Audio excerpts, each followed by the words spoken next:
Welcome to the Thursday, or as we call it around here, the Friday Eve edition of the Todd Veinotte Show. I'm Dan Alstrand. A wet day out there today. Oh my goodness, it rained pretty hard at my house last night.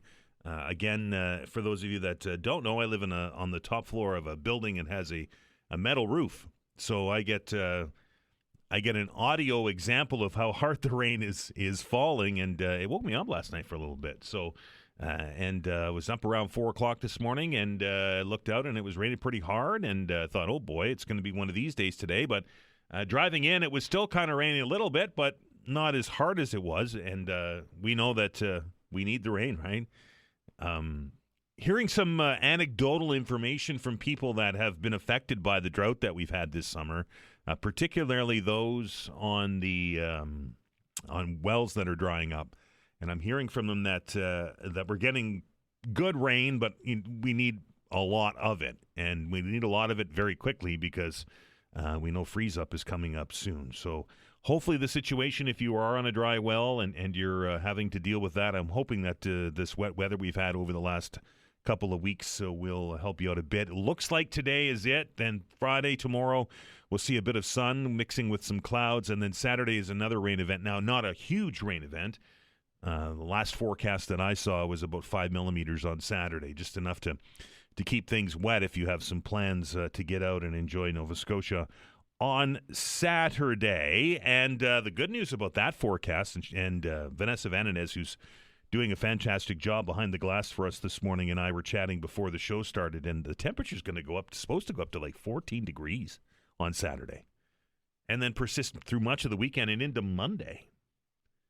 14 degrees in the middle of November, right? I can remember remembrance days of yore where it was just dastardly cold. And I know many of you that are listening to me today that spent some time on parade squares and at cenotaphs during that ceremony can attest how cold it can get in November. So I haven't looked forward into Tuesday yet to see how the temperature is going to look. Looks like it's probably going to dip down back into the single digits, but a little bit of a warm-up as we head into Remembrance Day. Speaking of Remembrance Day, of course, that is November the 11th. That's Tuesday. We're in the Remembrance Week, I call it, in the lead-up to it. I stopped by the bank yesterday on the way home from the show. Had some business to do there, and the bank was pretty busy. And which is normal. My bank's always, for whatever reason, my bank branch is always very busy. And I looked around, and of course, I had my poppy on, and the people that were working at the bank, all of the tellers and the managers that were at the bank branch that I was at, were all wearing poppies. And I looked around into the customer base that was there. And again, this of course is not scientific or not anecdotal or anything like that, but there weren't a lot of people wearing poppies. Maybe a half a dozen, and there was probably 25 or 30 people in there. It kind of caught my attention, and I know that it's still that people. It's still. I mean, you can still go out and buy one. It's early, but it was kind of shocking to see that the lack of poppies out there. There's still time to get out and get your poppy if you haven't already bought one. I'm on, I think, number 2, maybe number 3 already, because I lose mine all the time. And we'll go back and make another donation because not only the poppy important, of course, because it shows our thanks for those that gave the ultimate sacrifice for our country over the various conflicts that we've been involved in, but it also helps to support the Royal Canadian Legion. So I don't ever have a problem if I lose mine, and I do it a lot. I end up finding them like in April or May in the bottom of the truck or wherever. But I will go out and buy another one. So if you haven't bought a poppy yet, get out and do that. We know the big news story is continuing through today. That, of course, the fallout from the federal budget, and the budget overshadowed yesterday, if I can be so bold as to say, by the defection of a Conservative MP here from Nova Scotia, that being Chris D'Entremont over to the Liberals. He said yesterday in a news conference where he was standing right next to Prime Minister Mark Carney that he's not the only one that's not happy with the way things are going, and he said it was their story to tell, but this might not be the only defection that we see. I'm pretty sure that caught the attention of our next guest, and we're very pleased to welcome to the show political scientist from Dalhousie. That, of course, is Laurie Turnbull. Laurie, how are you? Doing great. How are you? It's not often that a budget with a $78 billion deficit and it's 409 pages and there's all kinds of spending and job cuts gets overshadowed by an MP, but it did yesterday.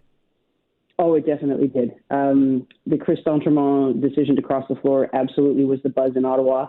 And from both sides, right, in the sense that lots of excitement on the Liberal side for sure. Yesterday was Wednesday, so it was caucus day.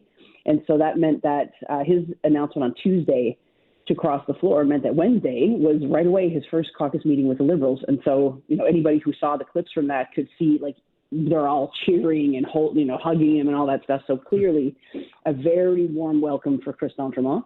And a lot of speculation for sure about whether this is it or whether there's going to be a few more follow-on.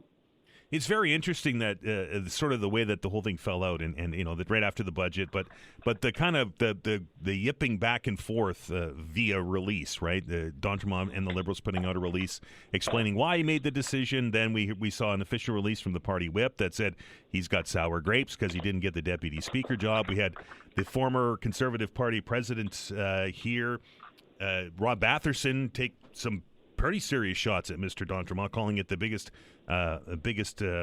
disappointment that he's had in 30 years politically. It's not like we're just saying whatever and we're moving on. Like there's some genuine anger here. It feels like. Yeah, as you were talking, I was going to say that. Like my reaction to Mr. Batherson, who I know Rob, I saw him on CTV last night, and it does seem on a personal level he's hurt by it, and I understand that. Right? This isn't just a business decision.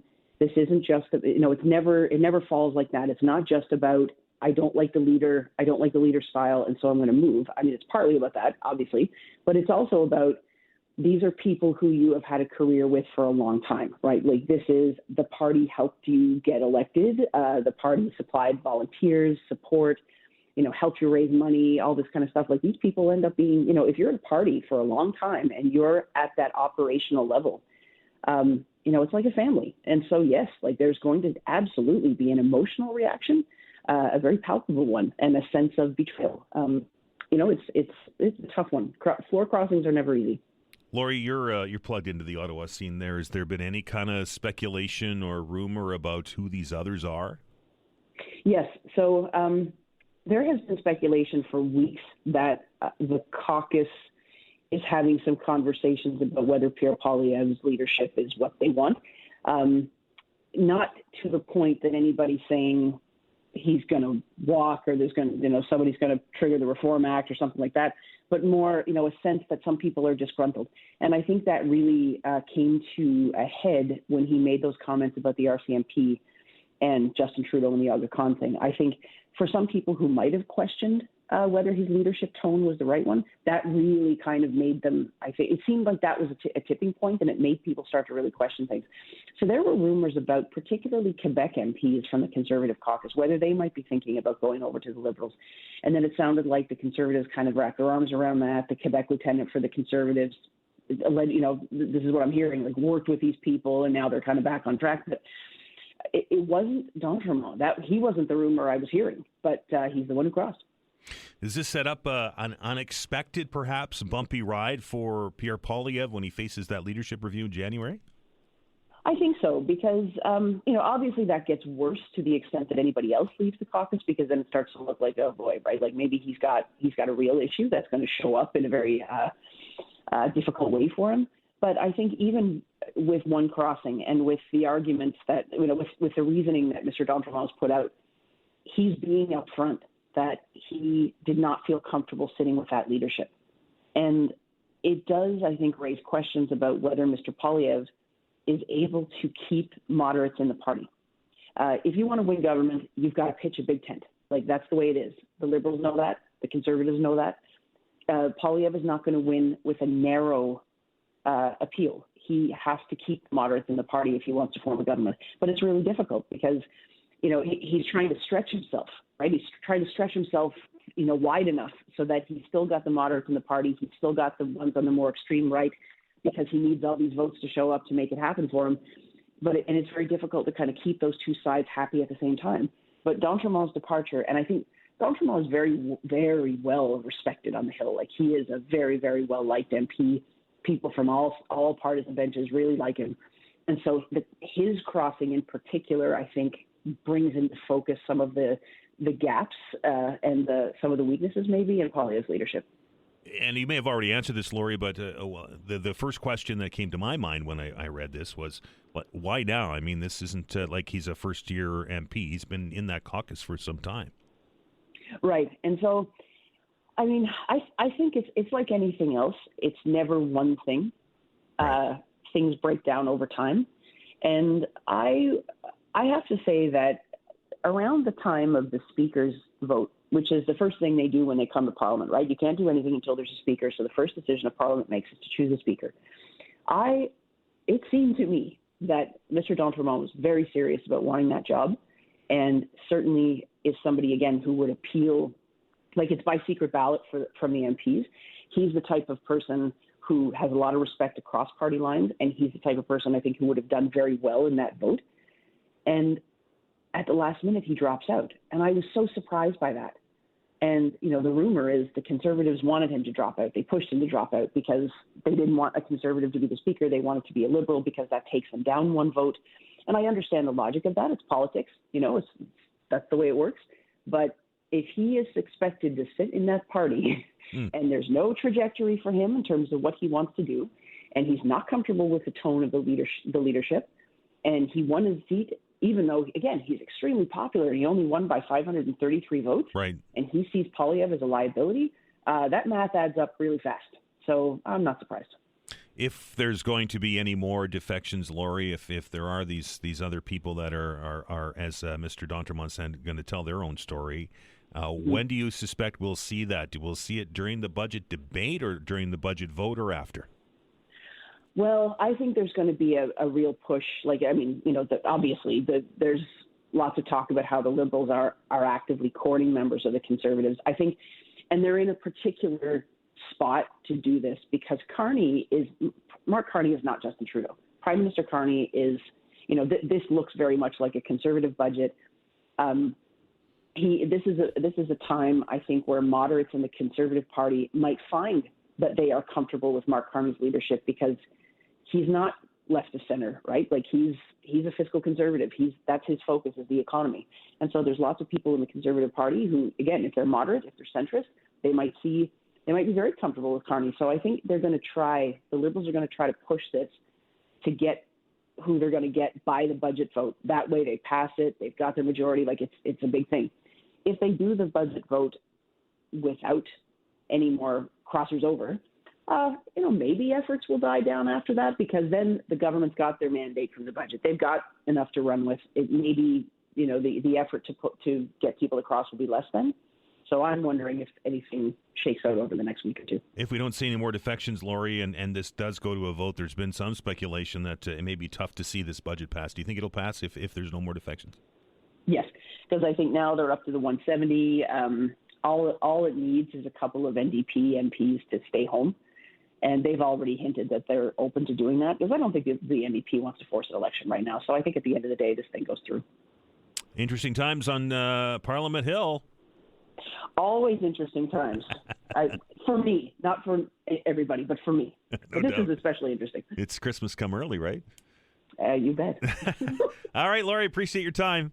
You got it. Anytime. That is Laurie Turnbull, political scientist from Dalhousie University, who focuses, of course, on the goings-on in Ottawa. I got a lot of emails from you yesterday after our discussion during the open hour about floor crossing and my assertion that if you're going to make that decision and if you no longer can stomach the direction of the party leader didn't get the appointment that you wanted or whatever the reason is, my assertion yesterday, of course, and it will remain, is that you should face the electorate before you can join another party. Lots of you wrote me in and said, yeah, I agree with you, Dan. Others said, well, it's expensive. We don't need to have another by-election, and you know, it's the squeeze or the juice isn't worth the squeeze kind of thing. So it doesn't seem that all of Nova Scotia is united in allowing this thing to happen. And many of you did a lot of homework. It always amazes me. Like, you guys are really into researching stuff and telling me stuff, and I love it. And keep sending it because it helps. But you just listed a long history of people that have crossed the floor. And I don't think I ever said that this was something that was out of the ordinary. I think it happens more often than we think. But and this is just my opinion, I just think that it's anti-democratic or non-democratic to suddenly change philosophy when people may have supported you based on a party position rather than on the person yourself. But that's just my opinion. We're going to take a break here on the program. We're going to come back. As you may well remember, there's still a couple of universities that picket lines are set up at. One of them isn't Dalhousie University. After part-time faculty there ratified a new contract, we'll have a conversation with the president of the union representing those workers. That's Lauren McKenzie from CUPE 3912. When we return, you're listening to the Todd Veinotte Show. We're back in minutes.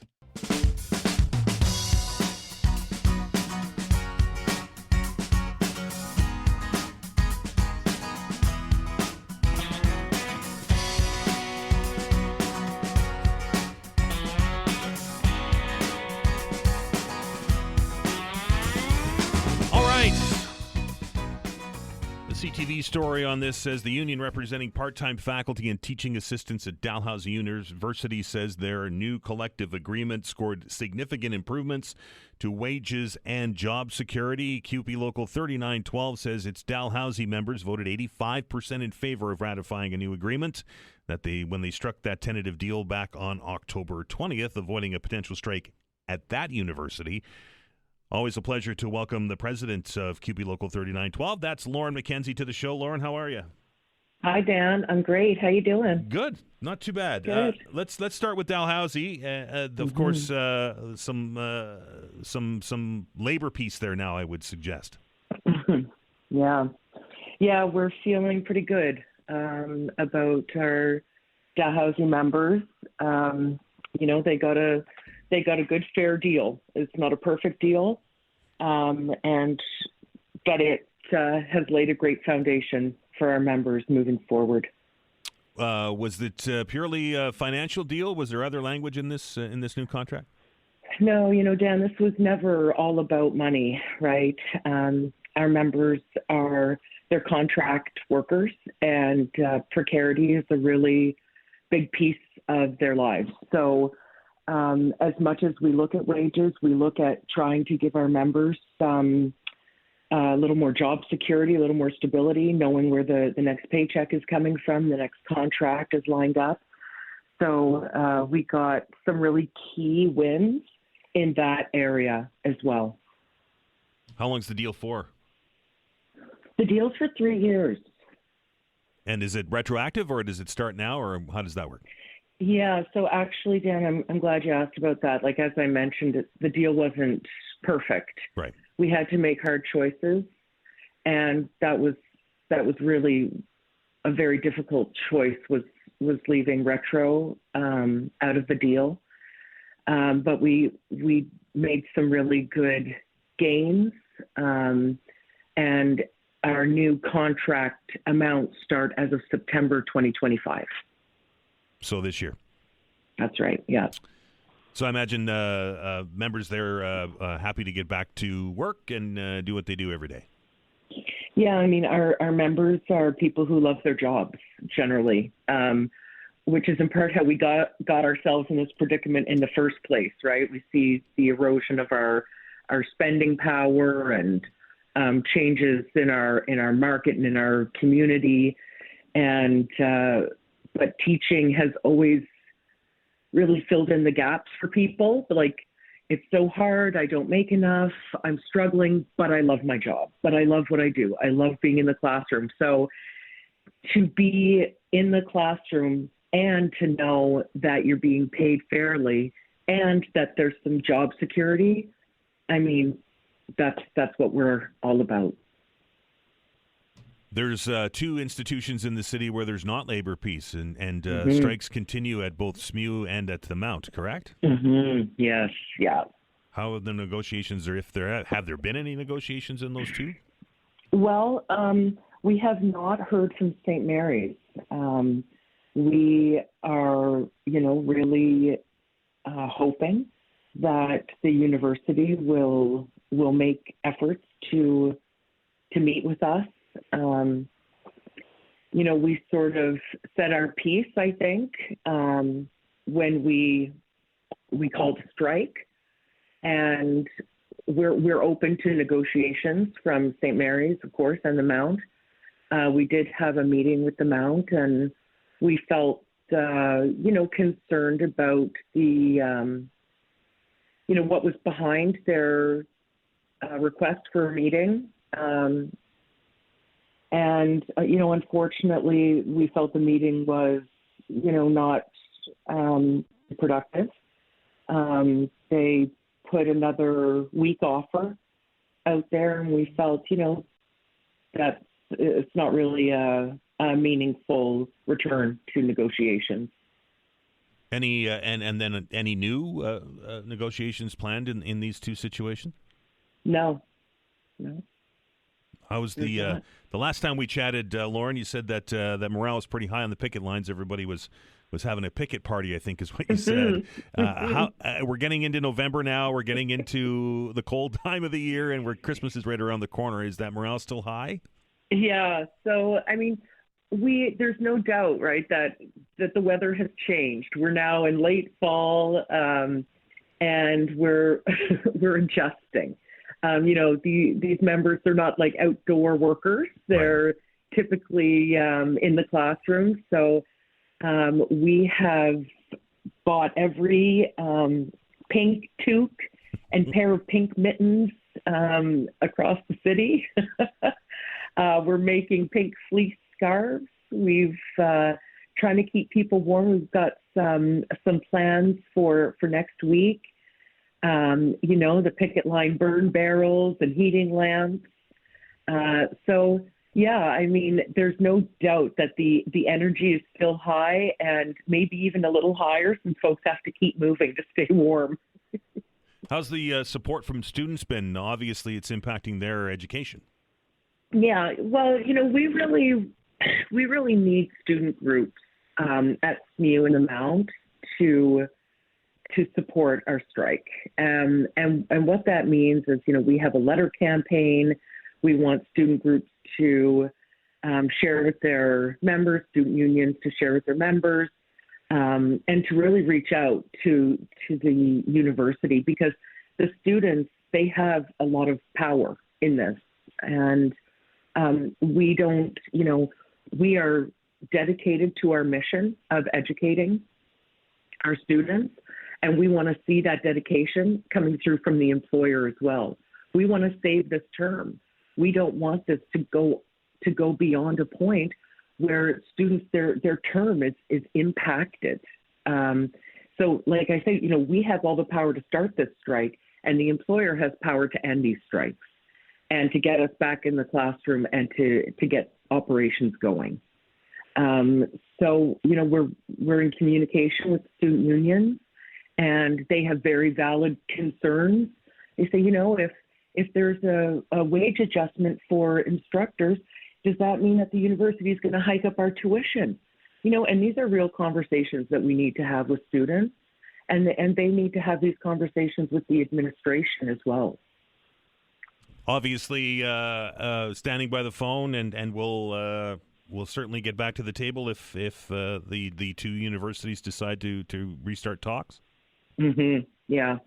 We want to negotiate a fair deal with our employers. So we've put really solid proposals in front of the employers.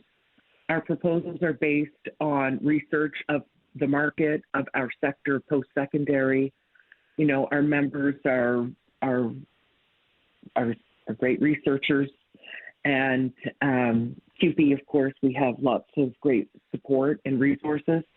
So the proposals that we've put to the employer, Dan, are absolutely in line with the work that we do in this country across our sector.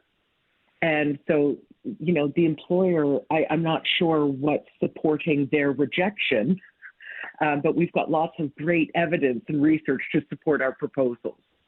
So really, we're just waiting for them to meaningfully engage and to address our concerns at the table, and we're ready for that. We've been ready all along. Lauren, I know you're busy. Appreciate your time, and keep us in the loop, okay? Thank you, Dan, and thank you to your listeners. That is Lauren McKenzie, the president of the CUPE local that's representing striking workers now at St. Mary's University and at the Mount, and workers that have ratified 85% in favor of a contract at Dalhousie. So one down, I guess 2 to go. We're going to stop and take a break. When we come back, we'll take a closer look at what's happening this weekend with the Halifax Mooseheads. You're listening to the Todd Veinotte Show. I'm Dan Alstrand. Back in minutes.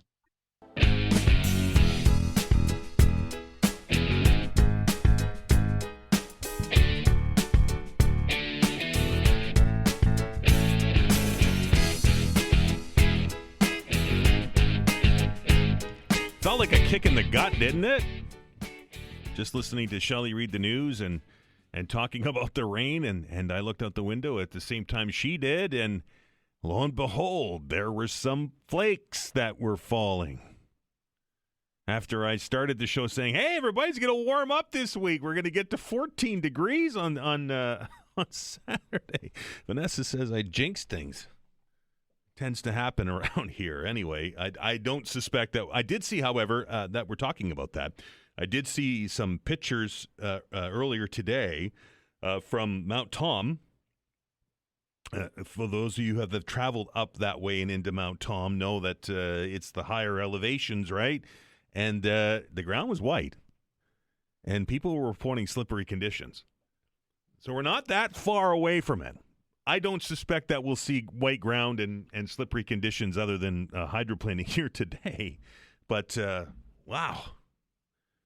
It's like somebody stole my cornflakes to see the snow falling already. I guess I better get used to it, right? It is the Maritimes. We do get snow around here. Still to come in the show today, of course, we're going to do the open hour at 11 o'clock. And, of course, open hour, normal rules apply. You can talk about whatever it is on your mind. Chris Dontermog obviously dominating the conversation yesterday. You may want to continue that conversation today.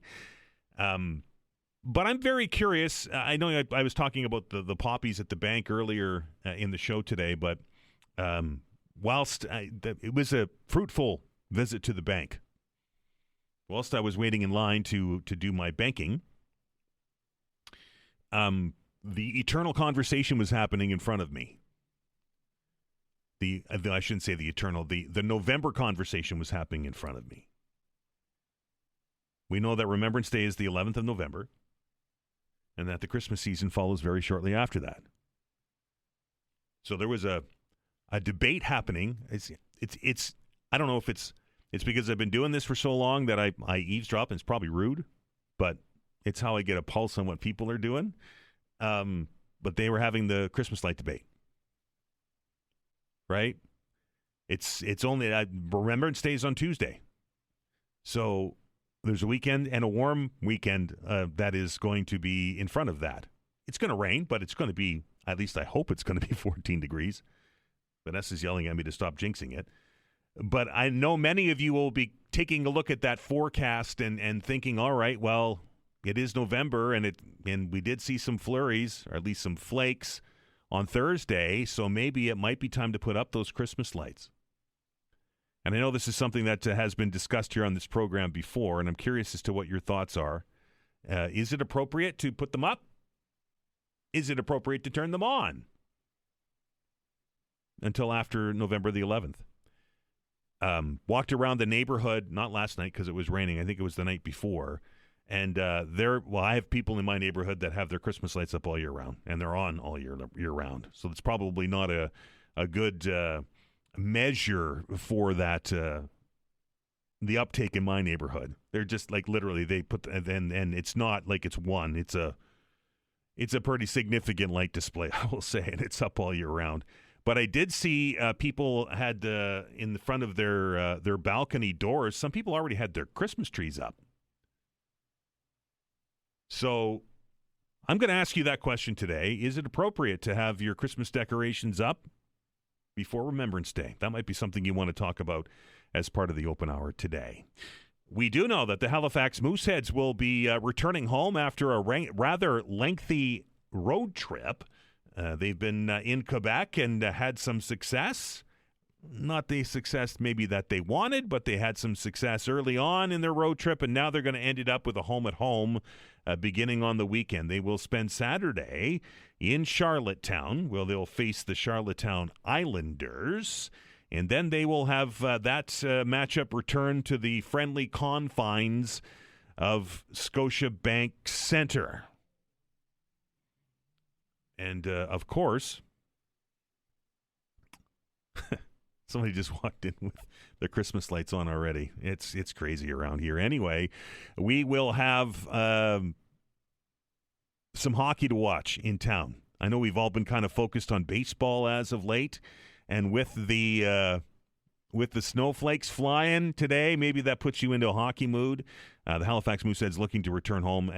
Long road trips are always tough on teams, right? It's and this was the first significant one of the season. One of two things happens on road trips. One, it exposes you to play outside of the Scotiabank Centre, and as you well know, we have some of the best, if not the best, fans in the entire Quebec Major Junior Hockey League here, and puts that extra pressure on you. You also can rally the team together as a unit, because it's the travel, it's the bus, it's the hotel rooms, it's the bonding, it's the mini sticks in the hallway, it's those kind of things. Anybody that's been on a hockey tournament with their kids or themselves know what I'm talking about. So they'll begin Saturday night on the road in Charlottetown. Sunday nights, they'll be here at Scotiabank Centre, and they'll start a couple of game homestand here. They'll this weekend and the beginning of next weekend. But on Sunday's game is a 3:00 start. It's a fun afternoon event. It's it's family day too, right? The kids are going to be out there. There'll be there's a sign painting station or a sign creating station that the Mooseheads folks are going to put on. There's all kinds of entertainment for the kids. It's a kid-friendly event to begin with, but they're adding extra flair to it this Sunday for Kids Night, or Kids Day, I guess, because it's a 3:00 start, although it gets dark at 5 around here now. So if you want to go, if you've not been before, or you want to go and cheer on the Halifax Mooseheads, Vanessa tells me that we have a pair of tickets that we're going to give away, and we're going to do that. Let's do that right now. 902-405-6000 or 1-877-801-8255. Moncton. Next weekend, this weekend, the Charlottetown Islanders at Scotiabank Centre against the Halifax Mooseheads, getting to be a cross-provincial rivalry with those Islanders. And if you want to go and take a youngster, or take a family member, or take a friend, you can go on us, we'll say. 902-405-6000 or 1-877-801-8255. I don't know, Vanessa. I'm thinking today is the 6th of November, so let's take caller number 6. 902-405-6000 or 1-877-801-8255. I mentioned earlier that I'd been through, I think I'm on poppy number 3 now, and I don't mind going back to the box and donating more money to buy a poppy, because, as I mentioned, it helps to support the Royal Canadian Legion that does some really good stuff for a lot of people in our community and communities right across the country. But some of you sent me notes about center pins, and I'm really not that familiar with them. I know there was some debate a couple of years ago about whether or not it was appropriate to put something in the poppy, or you should leave it the way that it is designed with the black middle. I don't know if these center pins actually they probably do have a black middle in them, so you don't lose your poppy all year round. I'll have to dig into that a little bit deeper, because I usually end up buying 4 or 5 of them a year, because it's for whatever reason, I'm not good at securing my poppy to my coat, and I lose it quite frequently. So I'll dig into those center pins. But the most important thing, folks, is to get out there, get one. I saw them at the grocery store. I saw somebody at the mall. I saw somebody at another store, or a box at a store. Get out there and support the Royal Canadian Legion. Put that poppy on, and let's show our respect to those that that put their lives on the line and gave the ultimate sacrifice to give us all the freedoms that we enjoy today. We're going to stop. We'll tell you who the winner of the tickets is at the other side of the break. When we come back, there's a new database out there that's putting together 50 years of data on mines and quarries across the country and some interesting findings with regards to environmental assessments on those quarries. A conversation with one of the people behind it, Associate Professor at Dalhousie University's School for Resource and Environmental Studies, Dr. Alana Westwood will be your guest. You're listening to The Todd Veinotte Show. I'm Dan Alstrand. We're back in a minute.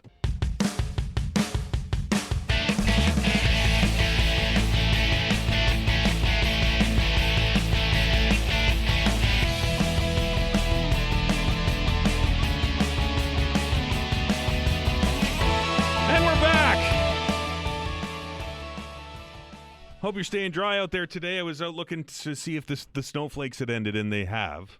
But it is still, I don't know why it upset me so badly, but it did.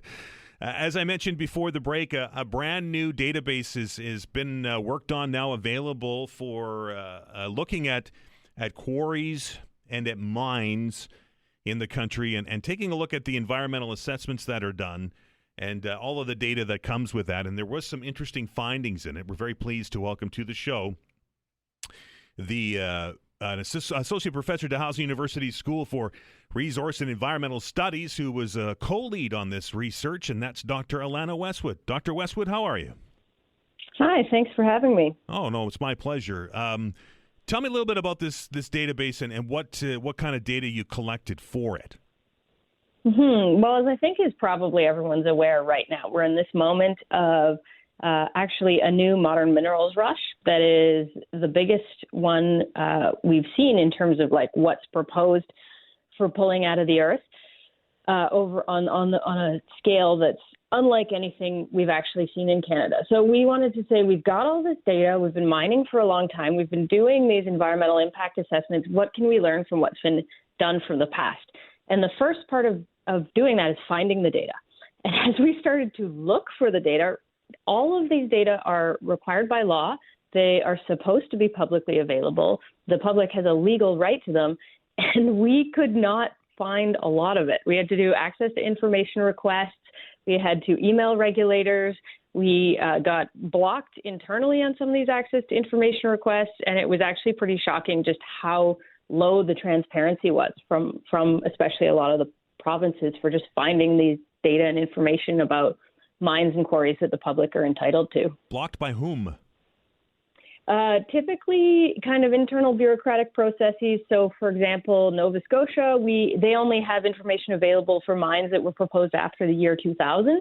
So we did an access to information request, and we were asked for a sum of $6,000 to provide us with the documents, which presumably are in a basement somewhere and just need to be scanned, is my guess, which we didn't have. So we appealed that, saying that the public has a legal right to these things, and we were denied that appeal. Really? It shocks me when we go through these freedom of information requests, and they say, sure, you can have it, but it's going to cost you a mortgage on a house. So we did what we could. So with everything we were able to put together, we found 227 proposed projects over 50 years across Canada, different jurisdictions, that underwent environmental impact assessment, and 98% of them were approved, which is a really high number.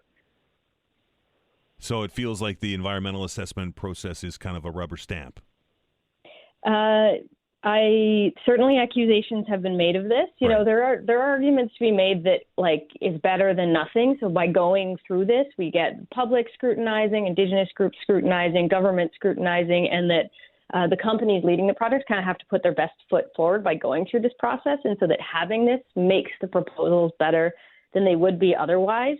But we did find that kind of the whole process, the information was plagued by a lot of missing data. So there are way more projects than that. We just couldn't find the information about them. And it's really important when we're proposing new mines to know what's been there in the past, what the concerns were that came up from the communities, what were the predictions for the environmental impacts to see if those actually happened, and what were the predictions for the economic impacts. Because right now we're talking about, okay, let's let's create jobs with new mines, new transportation projects, new big infrastructure projects.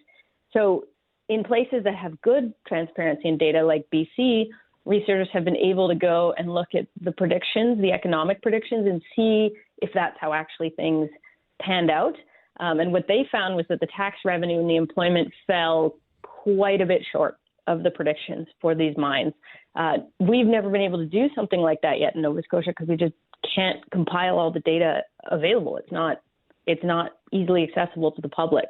But that would be really helpful for helping us guide which developments we're going to do next, especially right now with new legal mandates to expedite them. You've reached back as far as I think 1974. That data is 50 years old. Did you notice a difference in how robust these assessments were for 50 years ago and compared to today? Really varies. So we've got, different laws in different places that have different requirements, which is also a huge problem. One of the things that we found that was super surprising was there's a lot of projects that are assessed, mines in particular, that are assessed under both a provincial regulator and a federal regulator. And of those projects that were assessed under both, 2/3 of them had massive discrepancies that we couldn't explain. It was almost a completely different proposed project. When we looked at the lifespan of something proposed to the same project proposed to province and the feds, different. Sometimes they'd be twice the size for production size. We tried to ask, okay, maybe were the proposals submitted at different times? Economics change, mineral futures change. They're adjusting the size based on kind of the potential profitability. But the documents were submitted really close together in time. So we actually just couldn't explain why it seemed like these two regulators are assessing extremely different projects. And which is the one that actually got built? Which is the one that the public is actually considering? We don't know. That's kind of weird, isn't it? You think that those assessments would be the same, right? It would follow the same sort of rules. You'd think. There is something happening now where the federal government has kind of recognized, we kind of need to get together and have some more agreement. To date, British Columbia was the only province that had signed a cooperation agreement with the feds, and now PEI is working on one. But a lot of the provinces do kind of have political disagreements with the feds about what should be assessed and how should it be assessed, and aren't coming to the table to put together these kinds of cooperation agreements. You mentioned earlier, Dr. Westwood, that we're at a phase right now in Canada where we're opening up resource development as a way to stimulate our economy, I will say, and with this data available now in this database, do you think that it's going to improve the public's access to these environmental assessments or the environmental assessment process in general? Well, two things. One, folks can go to our database. It's a pretty simple database. It's just a spreadsheet, and they can go and they can look at their region. They can look at the projects that were proposed, and they can use it to track down more information about those projects, to answer local questions or regional trends. So I think that's really important. Right. The public and interested researchers can dig into that. But we're also, hoping that the government regulators feel a little bit of pressure from what we're sharing as a bit of a report card. If you look at our main study, we highlight which jurisdictions are doing the best, who are really transparent, sharing their information, making things available for the public and for Indigenous communities, and which ones aren't. And to be honest, I don't think it would be a huge amount of resources to improve these registries. The governments have these data. Like I said, they're just in a basement somewhere. Yeah. And functionally speaking, they pretty much just need to scan them and then update a website to make it more functional. So it's not a lot of expense, but it would really improve public transparency, public participation, and be able to give us a better picture of what's going on as we're evaluating new proposed mines. Almost feels like they don't want that data to get out. You said it, not me. Dr. Westwood, I appreciate your time.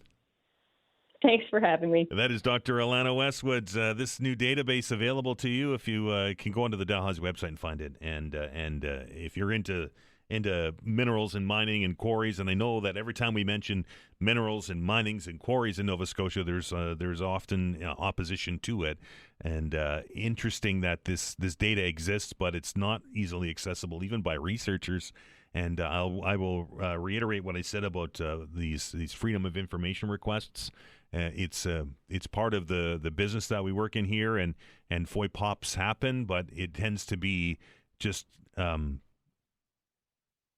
data's available, but it ends up being very costly, and then it gets redacted. So that means they put a big black mark through it. So you spend $6,000 and may not get any information anyway. You never really know. So it feels like when it comes to something like this and environmental assessments that they should be far more transparent than they are. And just quickly here before we send you off to the break and to the newscast, I just saw some breaking news coming to us from the Supreme Court of Canada, and Shelley's probably going to get angry at me because I'm stealing her thunder. But the Supreme Court of Canada says it will not hear an appeal of a federal agency's order to cull hundreds of ostriches at a BC farm. Now, this has been in the headlines for many, many weeks here. Canadian Food Inspection Agency issued the cull order last December following detection of an avian flu outbreak. Owners on the farm in a southern interior community of BC fighting the order in the courts, arguing the surviving ostriches are showing no signs of illness and should be spared. The Supreme Court says it will not hear that appeal. Stay tuned to 95.7 News Radio for the very latest on this story and many more coming up in the newscast. We're going to take a break. On the other side of it, it's time for the open hour. 902-405-6000, 1-877-801-8255. We're back after the news.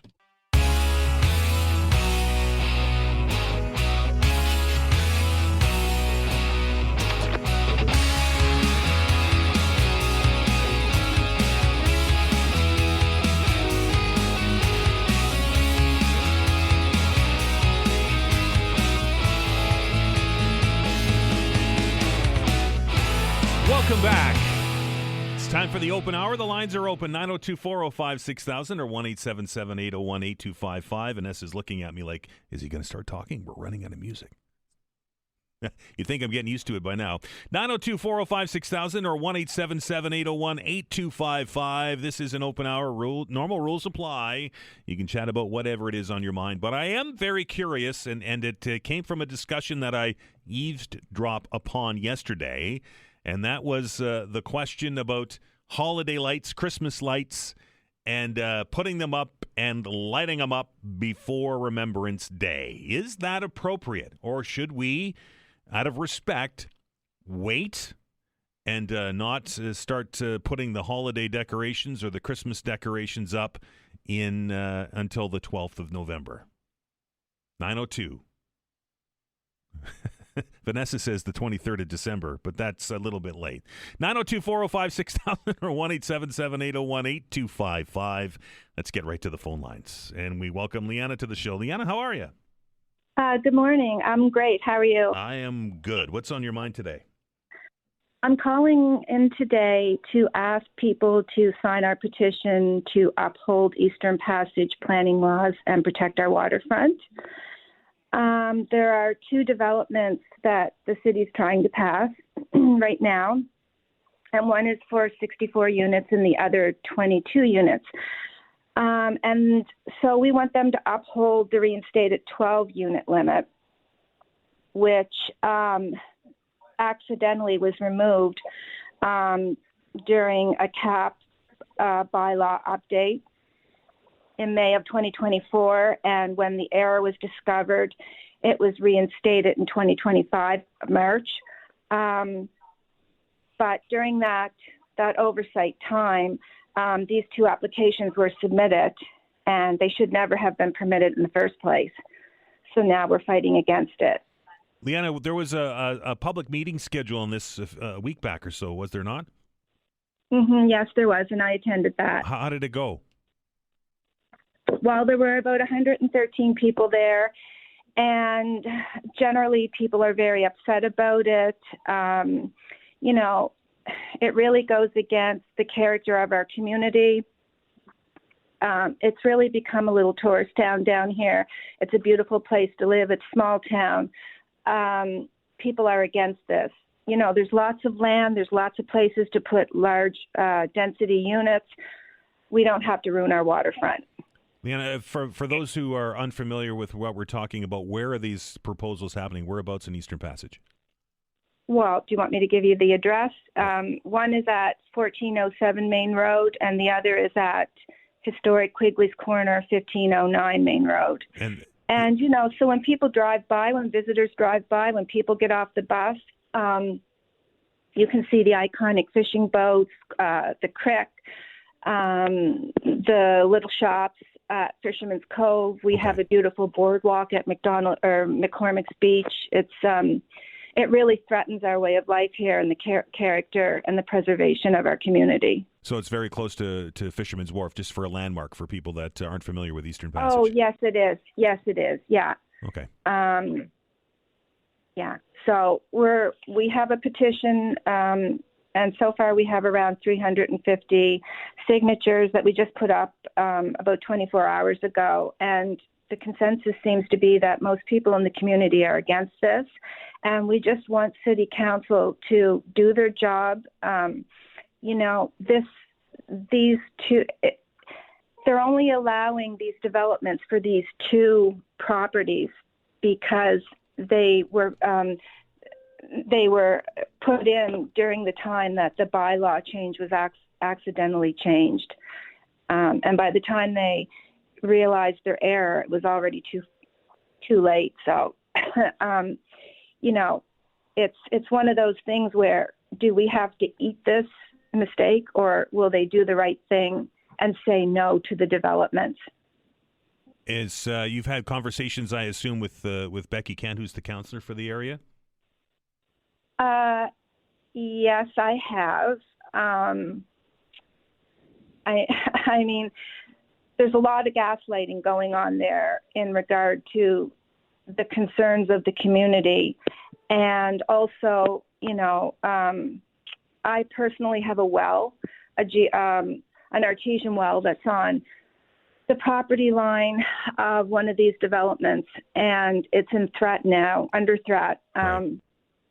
But I was told that it's just a civil matter, but it's very serious for me because my geothermal heat comes from the well, my drinking water, and my plumber, who specializes in geothermal heating, has told me that if they put a building of that size, the 64 units right beside me, and they put 2 levels of underground parking there, it's going to empty out my water table. So it's a real threat for me. No doubt. Moreover, I care about the community. Right. Where can we access the petition? Well, if you go online, it's called Petition to Uphold Eastern Passage Planning Laws and Protect Our Waterfront. And if you go there, it'll take you right to the petition, and we would really appreciate and be very thankful for any signatures that we can get. Leanna, I appreciate your time. Thanks for calling in. Okay, thank you so much. Have a great day. 902-405-6000, 1-877-801-8255. This is the Open Hour. You can chat about whatever it is on your minds. I am curious, though, as to the burning question of the day. And that one, of course, is, should you be burning Christmas lights before Remembrance Day? I was party to, can I say that? A pretty vigorous debate yesterday when I was in line at the bank, and I thought we'd bring that debate here to the program and get your thoughts on it. Is it appropriate to turn on those Christmas lights or put the Christmas lights up before Remembrance Day? 902-405-6000 or 1-877-801-8255. To the phones, we welcome Dave to the show. Dave, how are you? Very good, Dan. I just want to compliment you and Steve Murphy yesterday on your professionalism and how you really put things in perspective with the budget and the politics of politics, if you will. Right. With it's a game, politics, the way I see it, and it's you're rubbing shoulders with people all the time, and you're working up the ladder, if you will, and that's just the way it works, in my opinion. We see that. I don't think you're wrong. I think that many people will just watch Question Period. Right? It's a game, absolutely a game. Yes, and you can't blame them for that, I suppose. I just, I don't want to use the term, turncoat, but I don't like that. And I think when people have voted the man in for a particular party and leader, but again, it comes down to the voters, right? But one of the things I wanted to talk about, if you don't mind, yesterday, as there was a lot there with the budget, was certainly immigration's a big one to me. Yep. And it is to a lot of people, correct? we talk about it almost you see it every day. It's a topic of conversation here, that's for sure. Steve said, basically, he quoted, we made the best immigration system into one that is a big problem now. Right. And we've obviously, and now they're trying to fix it. Now, I love, bringing it, we have to take care of our world, I suppose. But at the same time, we have Canadians here who are one paycheck away from losing their home. We don't know. And I think myself, my opinion, from what I see with the budget, there's a lot of uncertainty. With civil servants as well. We don't know where. I think we've all been in a situation, I know I have been a couple of times through my life, is not knowing where I'm going to be possibly with my job.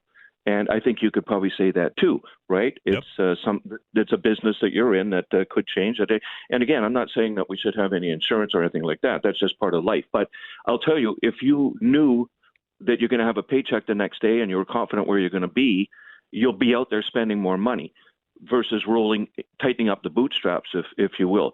But just getting back to the immigration, I think we've allowed hundreds of thousands of refugees in. And what are they bringing in? And we are putting out billions to accommodate them. And to me, when we have homeless people, and we're on the verge, a lot of our folks here, Canadians, that are living from paycheck to paycheck. And I heard one thing, most of us are living paycheck to paycheck, and high mortgages and payments and what have you. So what I don't like is, because the engine room of our community here are our universities. And when they go to the low-hanging fruit of and Steve sort of summed it up beautifully, these folks, international students that come over abroad, have money in their pockets because they wouldn't be going there otherwise. And I don't believe they're taking up a lot of housing. There seems to be vacant housing on some of these university campuses now.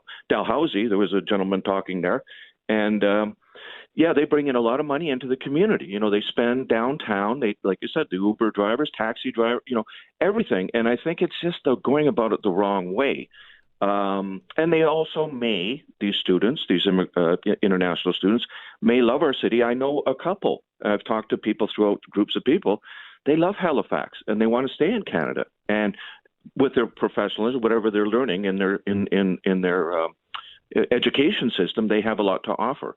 So I think the immigration system needs to be changed. I didn't get a whole lot out of the budget on what's going on, but I think there's a lot of instability in it. But again, compliments to you and Steve.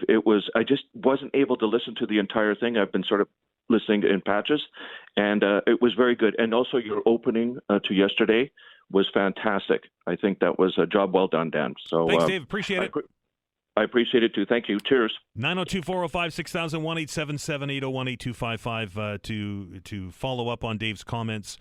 We have done a couple of stories on international students and the impact of international students in Nova Scotia, down 14.4%. I think just well over 2,000 students as compared to the previous year. That was the result of a 35% cut in student permit applications. I will disagree with Dave and suggest that a good or a significant portion of students, the international students, are living off campus because the universities don't have enough capacity to support the amount of students that they have. And if that's the case, then there are 2,000, or it's probably simple math, but let's just say there's 1,000 apartments that have become available because of it. So if we're looking at immigration as a housing problem, there's some raw data for you to mull over. We're going to take a break. The open hour continues on the other side. This is the Todd Veinotte Show. I'm back in minutes.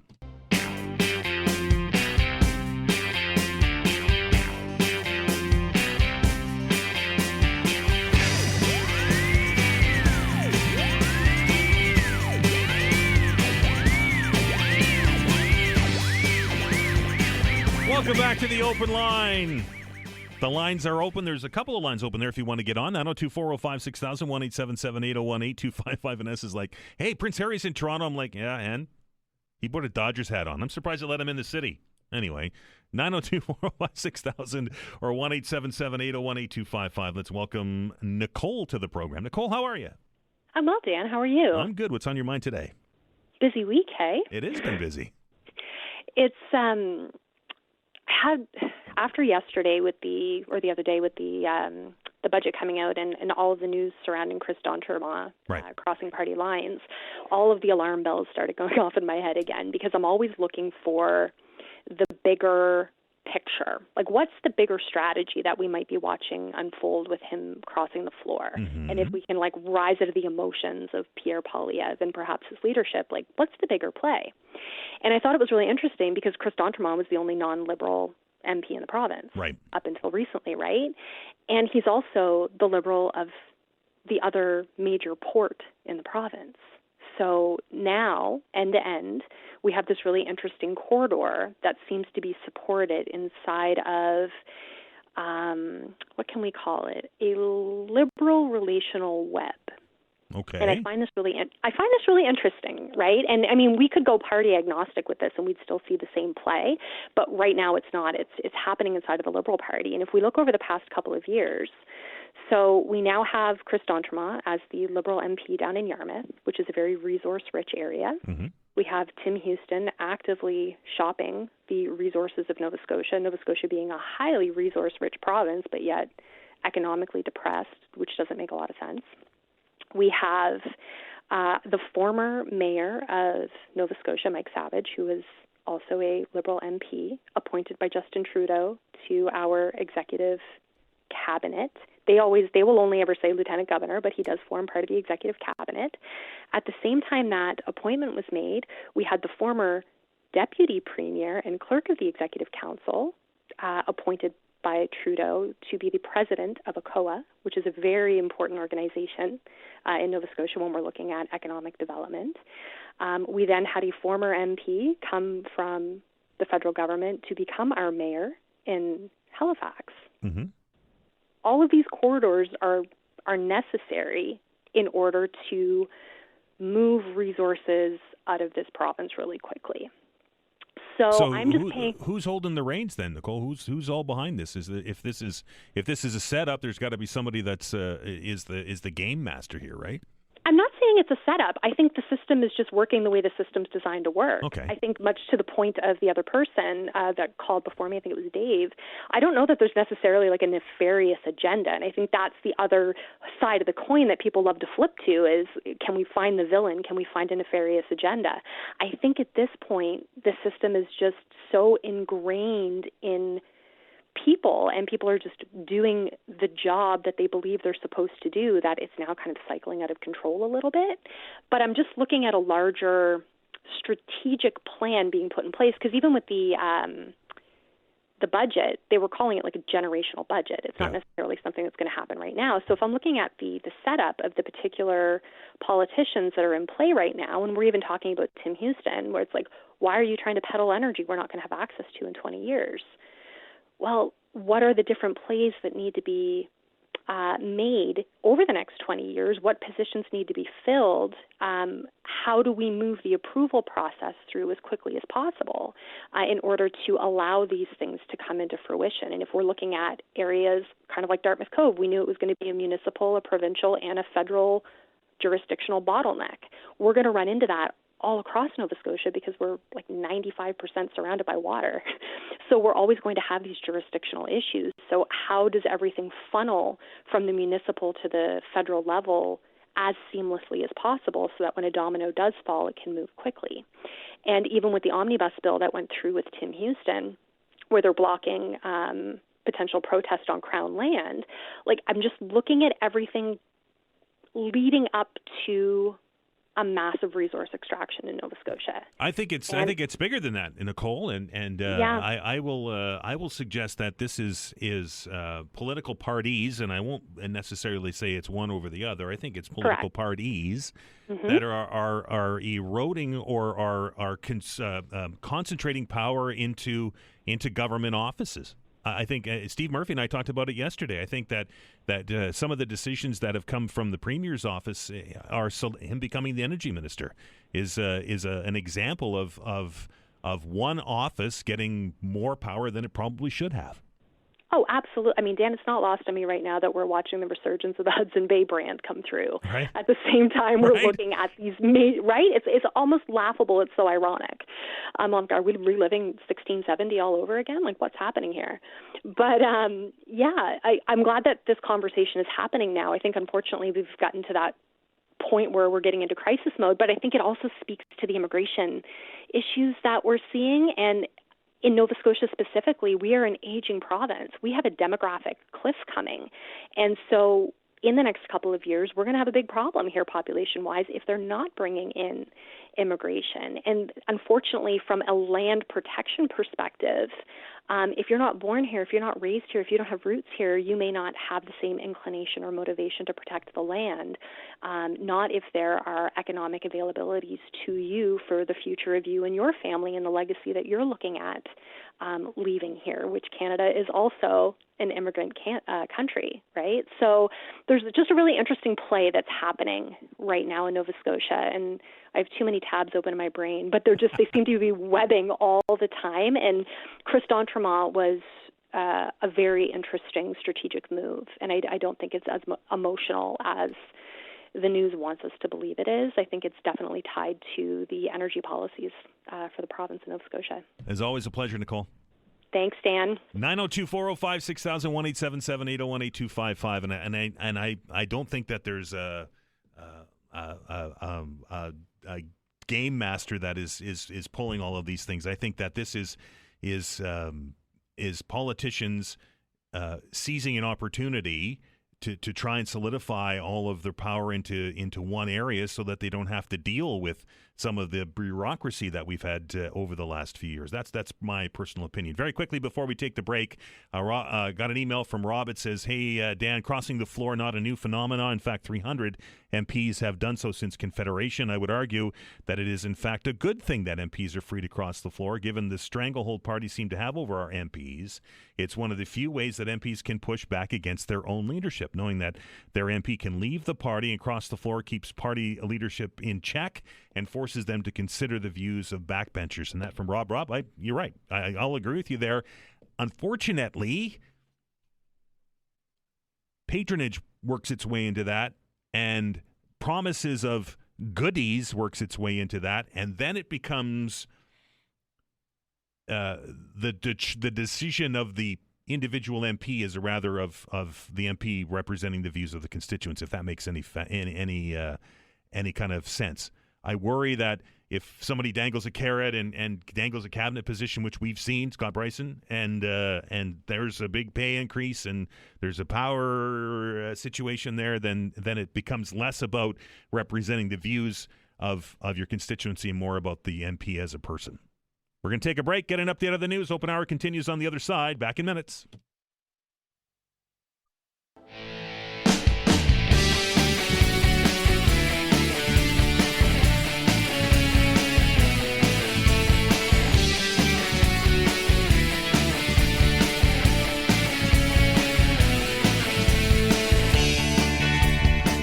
All right, welcome back. This is the Open Hour. The lines are open, 902-405-6000, 1-877-801-8255. Normal rules apply. You can talk about whatever it is that is on your mind. I am curious, though, as to what your thoughts are on the debate over whether or not it's appropriate to put up your Christmas lights, your Christmas decorations before November the 11th. It's spurned from a conversation that I eavesdropped upon at the bank yesterday, and I thought, I wonder what our listeners think about that. 902-405-6000, 1-877-801-8255. Let's go back to the phones. We welcome David to the show. David, how are you? Good. How are you doing? Good. What's on your mind today, sir? I'm just going to read you something. So I got you on speaker here, so bear with me. Sure. And I'm in Eastern Passage. This really bothers me. I read this last night. I went to the meeting. Someone posted this. It's all over the community. It's at the round table at your local donut shop. So I'm just going to read you just this one paragraph, so I don't take up time. But so according to City Planning Staff, Council accidentally, Dan, that's a big word, accidentally removed Eastern Passage 12-unit density cap during a bylaw update in May 24, reinstated in March 25, almost a year. In 1 year gap caused by this oversight, 2 oversized development applications were submitted, and the applications that would have never been permitted, not saying we don't want development in our community, if the rules had been properly maintained. Now, council is trying to allow these proposals to proceed under the temporary unattended loophole. Got it. That is putting up red flags, Dan. Yep. And I want someone to investigate this. I don't know if you're news, if you could send a reporter. This is really, really serious. There's something going on here. Somebody lined their pockets with money. Somebody did something under the table. Something happened here. And this council, and you've heard me on the show plenty of times talking about this council. This council is absolute, and I'll use the word, Dan, pathetic. David, do you know when? And you may have said it, and I may have misheard it. When did that the bylaw change to allow for this, and this mistake, unquote? The mistake was pulled on in May of 2024. May of 24, and it was noticed on March of 2025, Dan, a year before they discovered the loophole. And then get this, Dan. So this was the only one that had a loophole. The only one. In that 1 year, these two proposals that were on the table got passed because of the loophole. How convenient. How convenient that you're going to allow this to happen. Now the council, and you know what I think about them, is sitting around this table and going to pass this. Not going to go, you know what, we have the power. We have the power, Dan, to stop this. We have the power to say, we made a mistake. We have the power to say, I don't care, Mr. Developer. The developers are running this city, Dan. And the council is lining their pockets with our money because they get the tax grab from it. It is pathetic, and I am so upset over this. I can hear being that. Being a resident of Eastern Passage. It isn't like we don't want development. We have one road coming in here. We don't even have a major grocery store, Dan. We have two gas stations, one coffee shop. We just had a development of our second gas station. I lived here for 20 years, and there was one gas station here, and they just built another gas station with an A&W beside it. And we don't even have diesel fuel down here till they built that gas station. I can go on and on what we don't have. We're not trying to single ourselves out from HRM. We're not trying to say we don't want nothing to do with you. We're our own little community. You know what? But the lady that was on there that made the point about getting off the bus and seeing the view and doing this and doing – picture this happening in your community. Picture a developer walking in who don't care. Do you think a developer cares about our community? Do you think a developer cares about anything? No. It's the big dollar sign, Dan.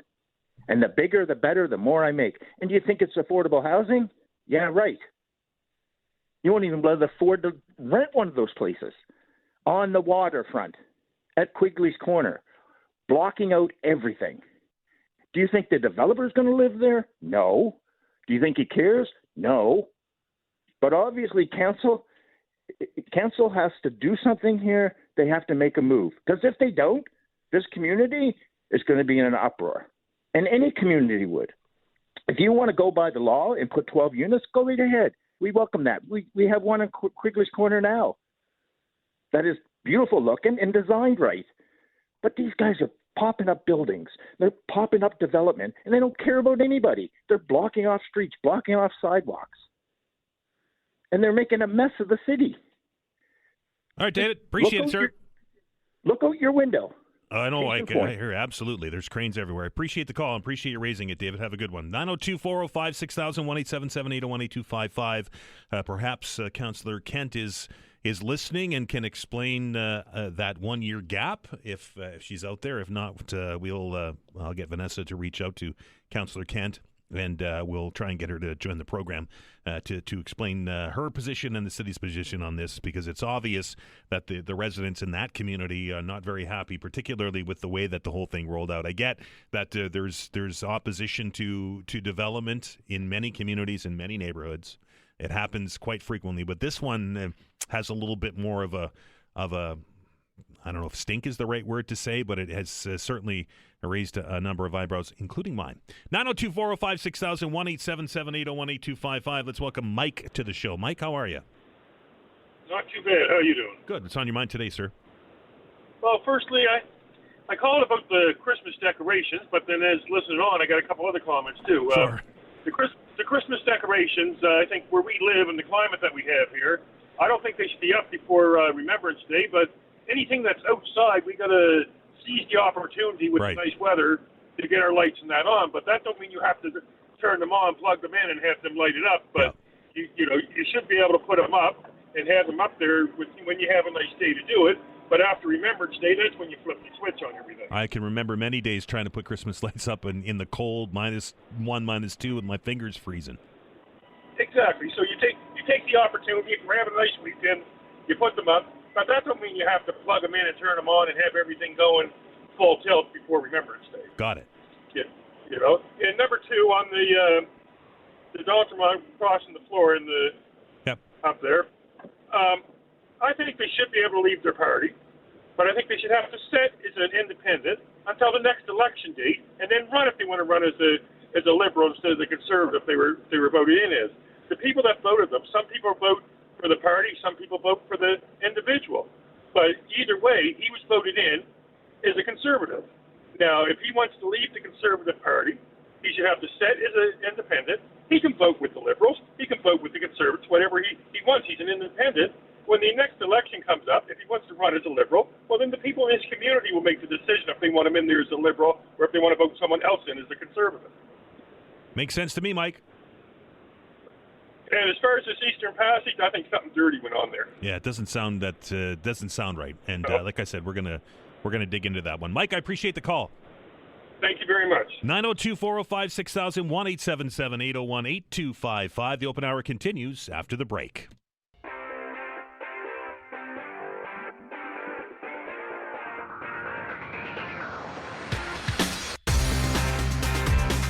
All right, welcome back. The open hour continues right to the top of the clock.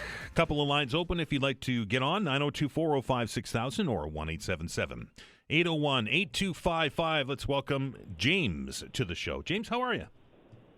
Fine, thank you. Good morning. Good morning. What's on your mind? The Chris d'Entremont crossing the floor. Sure. Really interesting article on the CBC website today about every crossing that ever occurred since Confederation. Somebody wrote a paper. But one very prominent one that I think is relevant, in 2007, someone named David Emerson, a member from Vancouver, was elected as a Liberal, and less than 1 week after the election, crossed the floor to the Conservatives and became a cabinet minister, Minister of Trade. Under the Harper government, I do believe. Harper government. So in other words, this goes both ways. It's a time-honored tradition. It's not just doesn't make it right, Conservatives become Liberals. Well, that's debatable because it is time-honored in every Commonwealth country. It goes back. It's been forever. And I know people could say, well, sit as an independent or have a by-election, but it's rare. That's the other thing. We shouldn't get too upset about this. It happens once or twice per session. It's not a thing. And the good news in this case is that clearly d'Entremont was not promised anything at least immediate. And so unlike what happened when Emerson crossed the floor and became a cabinet minister, and he had only been elected. Anyway, I just think that we can all take a deep breath, and it's too expensive to have a by-election, I guess, and you mentioned that earlier. Mm-hmm. It costs, I don't know, at least hundreds of thousands, probably a little more than $1 million. Nobody was complaining, though, James, and I don't mean to cut you off, but nobody was complaining when Pierre Poilievre lost his seat and that MP from Alberta stepped down and forced a by-election. Didn't hear a lot of complaining then about cost. That's different than crossing the floor. I'd have to think about that. Okay, again, another time-honored tradition. Right. Leaders of political parties. The time-honored tradition is that the opposition doesn't either run a candidate or, the Liberals in that case, or you run kind of a token candidate. In other words, we believe that leaders should be able to be in Parliament, but separate issue. Anyway, just to say that it does go both ways, and he's not getting any goodies, so he did it on principle is what I'm trying to say. Fair enough. James, I appreciate the call. Thank you. 902-405-6000, 1-877-801-8255. Let's welcome Joanne to the program. Joanne, how are you? Hi, good. How are you, Dan? Good. What's on your mind? I just wanted to comment on my opinion on what your question you threw out there about the Christmas lights. Sure. Before our Remembrance Day. Yeah, I'm of the opinion that, and I love Christmas, that everybody should wait until after November 11th. Having a veteran for a dad, that's one of the reasons, but it's for all veterans. I believe that the over-commercialization of Christmas pushes us. We're in the stores and we haven't even hit Halloween and we're seeing all the Christmas decorations out. And I walked into a cafe before Halloween, I think it was, 2 weeks ago, and Christmas music was on. I said, oh my God. And I am one who loves Christmas, but That's just my opinion. I feel give the respect to the veterans they deserve and wait until after our Remembrance Day. I appreciate the call. No problem. Thank you. 902-405-6000, 1-877-801-8255. Jolena, welcome to the show. Hi, how are you? Good. What's on your mind? I first of all wanted to send my condolences to the three families of the people who called in, Michael and Tony and goodness, Bill. who's the third one? Bill. Thank you. Yeah. I'm going to miss hearing their voices. So again, condolences to their families. I am calling in about a proposed radio communication tower that is in First Lake area. So the meeting, there's a public meeting tonight from 5 to 7 at the rink, which is 91 First Lake Drive in Lower Sackville. Okay. It's the LDRA who runs the rink. And so they are proposing, or with Bell Alliance, I think it is, they are proposing an antenna to go up there. I don't know how tall it is. There is a green space behind the rink, and it is on the First Lake Trail right beside the lake. So my concerns would be is there anything to do with radiation? I know there's some miscommunication on that. Is there anything to worry about animals, the lake health, all those things? So just wanted to let everyone know that if anyone else has any concerns or questions about it, the meeting is tonight. So if we could all come out and get our questions maybe answered, that would be great. Appreciate it, Jolena. Thank you. 902-405-6000, 1-877-801-8255. Where do we go next? Let's go to Eric. Eric, how are you? I'm good, Dan. It's almost snowing out here, buddy, in Fall Harbor. Not quite, but it's just too about. Early. It's way too early for snow. Yeah, you're right. First of all, I just want to reiterate what that lady, previous caller, just said.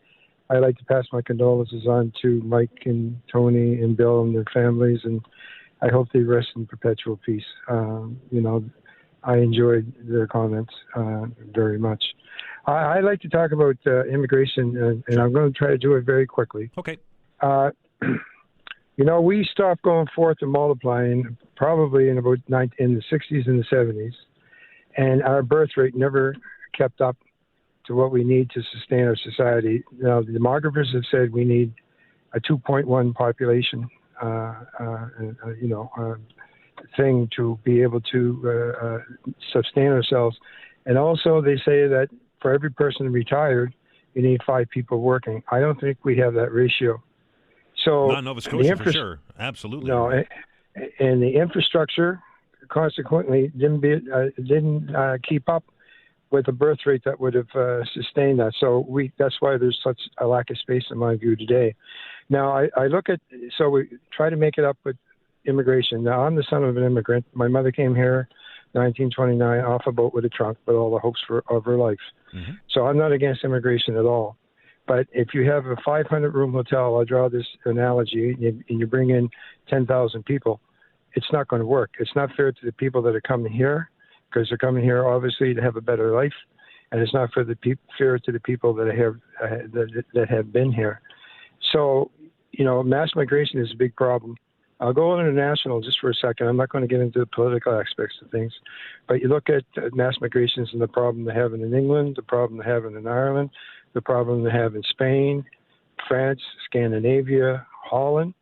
If you bring in too many people at once, it's going to cause tremendous problems because you really don't have the infrastructure because of what I said, because of the birth rate that's necessary.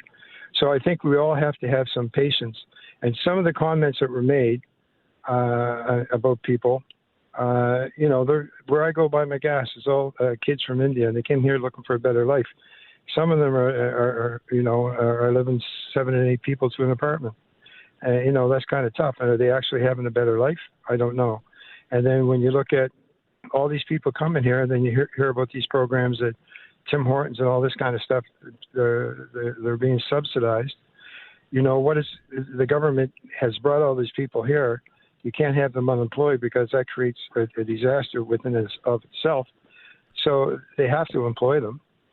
So well, I'll take exception to a couple of things you said there, Eric. One, the subsidy program, I've done some research on it. I can't find it, and I am willing to admit that I'm wrong. If somebody can send me the government forms to apply for that program, I'm all for it, and I will come on the radio and say that I'm wrong. Number two, I don't think that the federal government actively goes out and seeks immigrants to come to the country. I think they apply to come here. Well, that's correct, Dan. Now, with the program thing, you could be very well right. I'm just going by what other people said, so I just sort of did it in speculation because I don't know. And that possibly could be. Now, it doesn't matter if they're going, people want to come to Canada because Canada has a great reputation and things in their homeland. As I say, I have a pretty good discourse with people from India, and they explain some of the social issues and all that kind of stuff they have there. So they're a little disappointed that, things are not as... The streets aren't paved with gold here. We have our problems. But like I tell them, it'll take about 10 years for all of us to get used to each other. And then it'll be gone. Now, the last thing I'll say is that when I was a kid in the early 50s, we had people come from Greece, people come from Italy, people come from Czechoslovakia, and then we had the Lebanese people come. They've all integrated into society, but they went through some of the same issues too.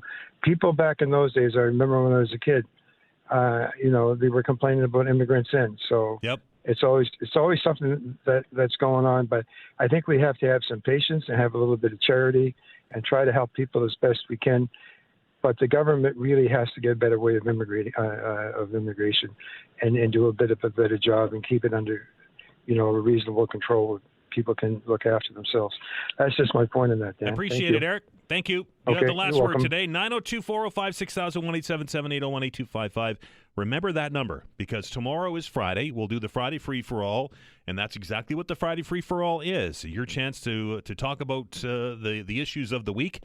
I try to keep my comments to a minimum, easier some days than others, and we're going to do that at 11 o'clock tomorrow. Going to take a break. You're listening to the Todd Veinotte Show. We're back after the news.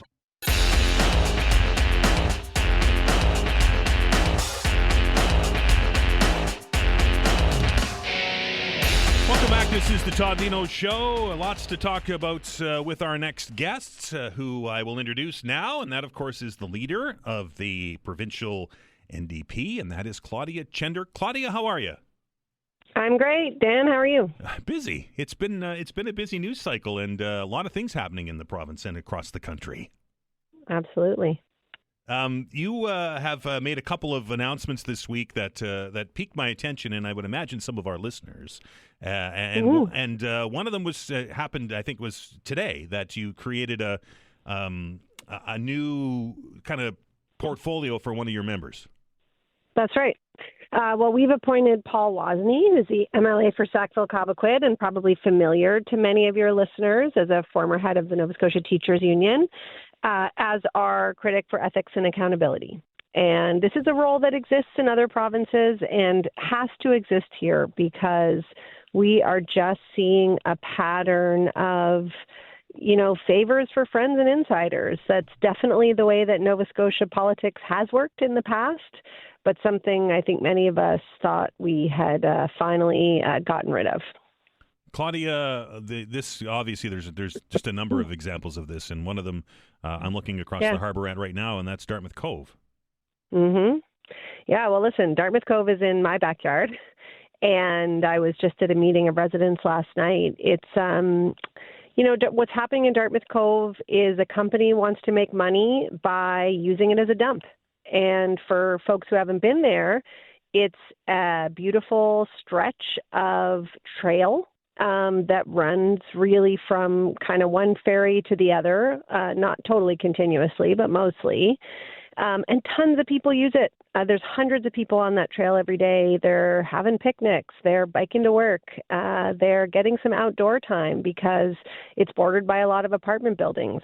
So, the city was able to pass a bylaw restricting that kind of infill in the Northwest Arm, which many people know. It's really beautiful. But now this government is talking about interfering in a very similar bylaw that was passed by municipal council to protect Dartmouth Cove. And so we have to ask the question, why? And, it just so happens that the company that wants to infill it is run by someone that Tim has referred to as a close personal friend. So just because you're a Tory or a friend of the Premier's shouldn't dictate how laws get passed in this province. So we're very concerned. Yesterday, the province put out a release saying that they were protecting a bunch of new parkland and a new wilderness area in the province of Nova Scotia to help fight climate change and so on and so forth. And to me, and maybe it's because I've been sitting in this chair for too long, I immediately thought of, okay, but you also want to build or allow a golf course to be built on a public park or provincial park in Cape Breton. Well, not only that, Dan, but the new Minister of Natural Resources was clear when she was asked last week that they will entertain development proposals for any provincial park. So I think it's really at this point a lie to say that the government's protecting anything, because to the extent that we're protecting these really important, beautiful pieces of nature, we are protecting them from development. And that protection has its own economic benefit. Even the Tourism Industry Association of Nova Scotia came out and said, don't build a golf course in a provincial park. Build it somewhere else. We need tourism infrastructure, but we've got a lot of land where we can do that. We really also need these provincial parks and protected areas because that's why people come. That's why people come visit Nova Scotia, because it's beautiful. And so, lots of questions obviously swirling around that. And I don't really think that announcement is worth the paper that it was written on, given the government's stance towards, protecting nature at this point. Doesn't make sense to protect something and then allow development in it. That's kind of contrary to what protecting something means, right? Absolutely. Absolutely. I think, this government is really good at putting out announcements and not so good at following through and doing what they say. And so I think they see that, the interference around West Mabou Beach. And I'll remind your listeners that this isn't a new issue. We had a big... Right? This is the third go-around with this. That's right. And at the last go-around a couple of years ago, we had, Cabot, a big, wealthy American company, wanting to build this golf course, and the Premier and the Minister of the day saying, we won't entertain a proposal. And since then, and this is back to why we need an ethics and accountability critic, we haven't seen any registered lobbyists. There haven't been any community conversations. There hasn't been any consultation, but suddenly now they will entertain a proposal. And I think Nova Scotians are left asking the question, very rightly so, of why? What happened? What changed? And, these are like communities like West Mabou, like what a beautiful place, what a special place. People go there to go to the Red Shoe and, go to Akali and go to the beach. Like they can attract tourists and keep people there because it's so beautiful. And they need economic development, no question. Everyone is in favor of economic development, but you can have both. And so I think that this is really a lot of doublespeak from the government, and I think they're being lobbied, and we deserve to know how and by whom. There should be a lobby registry. There is one, is there not? there is, and it doesn't work. So we have a lobbyist registry on paper, but there's no consequence for failing to file. So what's the incentive, right? If you don't have to put your name there, then why would you? So we need a lobbyist registry with teeth. These are the kinds of proposals that we're going to be looking at as we go into the next session. Because, for a long time, people have sort of followed the convention of being transparent. And this government has really just taken a sharp turn away from that. And they've decided that they can, they just gave an almost $2 million untendered contract to a Tory communications firm, who, employs their former communications director. That wasn't tendered. It wasn't made public. These are big issues, and this is our money that they're working with. So we need that transparency. We need to make sure that we have the ability to know how this government is spending our money and that they're not just giving it to their friends and to the kind of connected insiders that they deal with in the Premier's office. And we're going to really redouble our efforts to make sure that folks know what's going on there. The Auditor General pointed out this government's affinity for these untendered contracts in a report this year or late last year, and it seems that it just doesn't matter. They keep doing them. Exactly. And so, the Auditor General has been sounding the alarm really for years now about this government's financial practices. They, budget one amount and they spend another. They've spent $1 billion of taxpayer money over and above budgeted amounts since they took office, and now we're in $1 billion deficit position. They have these untendered or alternate procurement projects where they just literally give money to the people who ask for it on a handshake without any formal process. And we just need better safeguards because from my perspective, they're really abusing the process. And I think most Nova Scotians wouldn't feel comfortable with that, but it's hard to find that information because they keep it quiet and they have the resources to do that. And so, I think our work and our job really is to shine a light on it, and that's what we're going to make every effort to do. Claudia, you've taken on the role of housing critic for the NDP. What, with the addition of this role to your portfolio, what extra, does it give you any extra power, or is this just something to raise awareness about the fact we don't have a housing department in Nova Scotia? I think it signals our priorities, Dan. So we saw that, I think the Premier is or just was in Houston or something talking about energy. He's made himself the energy minister. This is after, we're less than a year out from an election where we didn't talk about natural resources. We didn't talk about energy production. But this is now the priority of government. Meanwhile, when I travel this province from, Niels Harbor to Digby and all points around and in between, what I hear from folks that they're concerned about is housing and affordability. We need a resilient economy. We need economic development, but we need folks to be able to stay here and pay the rent to be able to do that. We cannot make that point strongly enough. I'm concerned that, interprovincial migration has slowed, and that every effort we have is going to be undone if this ceases to be an affordable place to live. Seniors right now have no place to downsize to. Young folks can't afford their rent and are driven out of their apartments because of the fixed-term lease loophole. And young families don't see a path to home ownership anymore. And that needs to be fixed. It needs to be addressed, and it needs a lot more emphasis. And so I think, it's another way of signaling that is our emphasis and that we're going to continue to work hard on behalf of Nova Scotians to make some good change there. Claudia, we're out of time. I appreciate yours.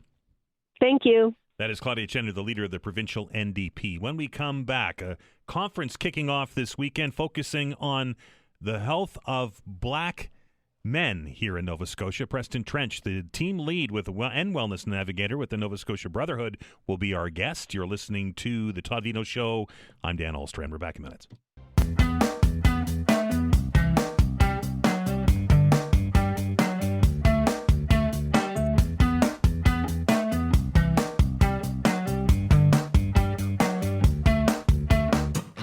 Welcome back to the Todd Veinotte Show. I'm Dan Alstrand with you here on this Thursday afternoon as we roll through the work week. Coming up this weekend, the Nova Scotia Black Men's Health Conference, hosted by the Nova Scotia Brotherhood Initiative, will be held at the Akerley campus.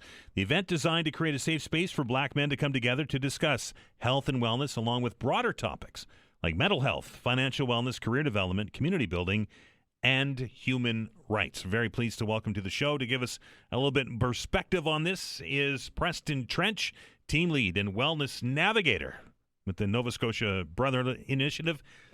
Preston, how are you? Good afternoon, Mr. Dan. How are you doing today? I am well, sir. Tell me a little bit about the genesis of this conference. How did it come to be? Well, it started long before my time with the Brotherhood, but then again, I was also a part of the planning committee, the Black Men's Health League.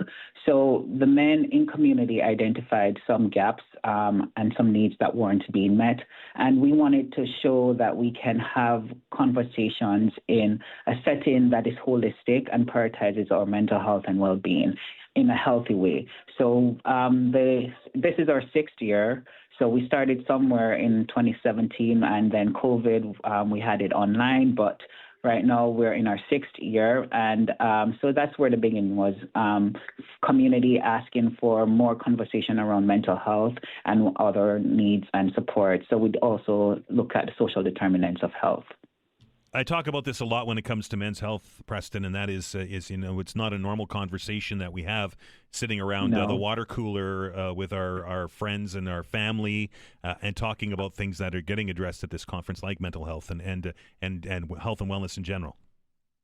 And that is so true, Mr. Dan. And these are some of the uncomfortable conversations that we want men to have, and feel safe having these conversations. And acknowledgement is key. And it is important for creating these environments for men to have that level of security. It's not like a water cooler, but it's like, sir, brother, I see you. I understand your struggle. How can we basically cultivate community into walk alongside each other and make sure that we feel acknowledged, heard? I would imagine will be some professionals in the field there to impart some knowledge as well. Oh, yes. So we have our family doctor, Mr. Dr. Ron Milne. He's phenomenal. He will be hosting a room on hypertension and stress. And also there's a huge thing in the community now around amyloidosis. So they're going to have a conversation around that. We're going to be talking about healthy relationships and how do we cultivate those healthy relationships. What does a healthy relationship look like? So that's how we start the conversation, by not acting as experts, but also using first voice experiences into having those conversations. Because what a healthy relationship looks like for me might be different to you. So using those contexts to also steer the conversation. Then we'll be having a conversation on masculinity. What does that look like for us as a community? And also post-secondary education, and tying the two together about how can we advance ourselves intellectually by looking at the alternatives such as post-secondary education rather than trying to go to the trades. The trades are lovely, but also we also need to see that we are intellectually capable to have these dialogues as well. So those are just two of the semantics around the breakout rooms that we are going to have. Preston, obviously men's health is a global issue. Unique challenges in the black men community? Not so much unique, but one of the biggest things that I find doing this work, Mr. Dan, is that communication seems to be a barrier for a lot of folks, right, in which, especially as men, we are told certain things that we shouldn't talk about, like emotions is one of them, right? So our men kind of grapple with it, like, why are we talking about emotions, or even being anxious for a simple thing like having anxiety. I remember having a conversation with a client. I was calling him to see where he's at for his appointment. And he was like, Preston, things are moving so fast. I'm scared. And I'm like, so what I'm hearing is you're feeling anxious. And he used every excuse rather than to acknowledge this simple emotion to say, yeah, maybe I'm just out of my comfort zone, and I can process that emotion by having a conversation or recalling out to someone to ask for help. So even that piece too, asking for help, seems to be an issue because we're taught to be tough, start to be self-reliant, and how can we build that capacity by understanding that communicating our feels, needs and wants is also a part of healing. If somebody out there is listening to us today, Preston, wants to get involved in this, how do they do so? So they could reach out to us. They could send us an email at NS Brotherhood at NS Health just for registration, or they could look us up online, and we're on Eventbrite as well. And this year's theme for this year's conference is Nurturing Strong Minds and Stronger Community. Last year, we defined what Black men's wellness looked like. So this year, we're nurturing those strong minds and resiliency in community. Appreciate you spending some time with us today, Preston. No problem. Thank you, Mr. Dan. You have a great day. That is Preston Trench. She is a team lead and wellness navigator with the Nova Scotia Brotherhood, and is looking for that. Looks like it could be a good conference. And as I said before, it's not a. It should be a normal conversation that men have when we're talking about stuff, but it tends to gravitate into anything but, and having a focused like this and other events in the broader community, things like Movember, get those conversations started and break through some of those things that Preston was telling us about when it comes to men and their well-being and their health. We're going to stop and take another break, but the show's not over yet. We're getting into that season, right?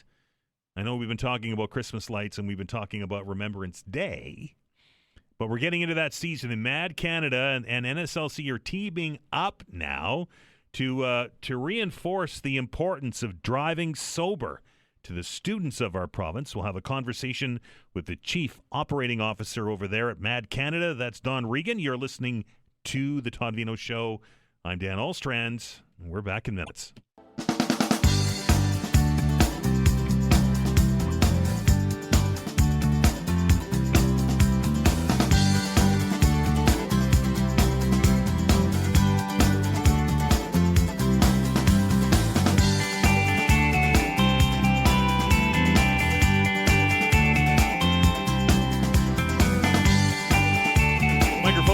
Better when you actually push the button, Dan. Welcome back to the Todd Veinotte Show. I'm Dan Alstrand. Hope you're having a better day than I'm having, let's say.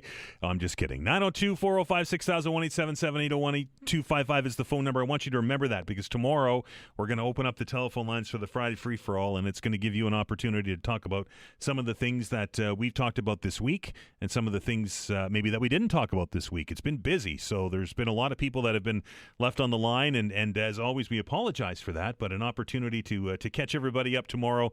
We're going to start that right at 11 o'clock, so make sure you have those numbers committed to memory so that you can get on, and I would suggest you call early, because then you will avoid disappointment.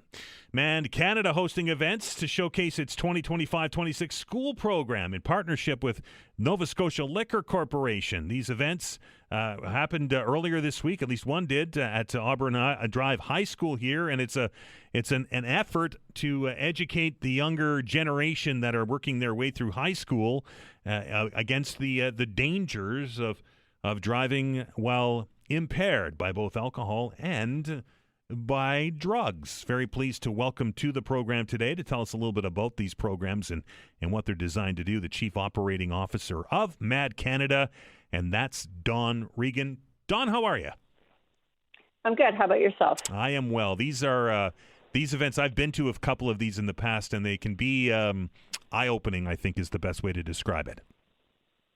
Yeah, I would agree. Eye-opening, emotional are parts of the conversation about this, the issue of impaired driving. But it's really important to get this message out to young people as they're forming beliefs about alcohol and drugs and driving, and some are getting their licenses. And so we want them to be well prepared to face the realities of impaired driving. The fact is, peer pressure comes along, and we just need them to think about the consequences of, impaired driving, and separate the acts of drinking, using drugs, and then driving. And we'll all keep ourselves safe by doing the right thing. I often say that the way that we improve upon our ability to drive sober is it has to be generational change. And the reason why I say that is we get stats here every month from the two police forces in the city with their impaired driving numbers, and it always just blows me away that those numbers never get better. They get worse. Yeah, too many people make the decision to drive impaired. They make whatever excuses, it wasn't too far away, my car was right here, I didn't want to leave it overnight to get a parking ticket. I didn't feel that impaired. And so what we want to say to young people is you need to be the generation that's going to change the behaviors. And so we want you to start from the outset, which is always separate the acts of drinking or using drugs and then driving. We will solve the issue of impaired driving if we just do that. About 50% of the crashes involving young people aged 15 to 24 involve alcohol, drugs, that is a real significant concern. So we've been delivering this program since 1994. We'll do about 1,000 presentations across this country in English and French.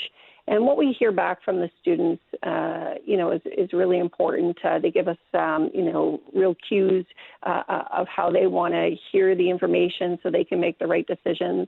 And then we give them 4 tools at the end of the presentation. Never drive impaired, never get into a car with an impaired driver, always plan ahead, and then call 911 if you see a suspected impaired driver.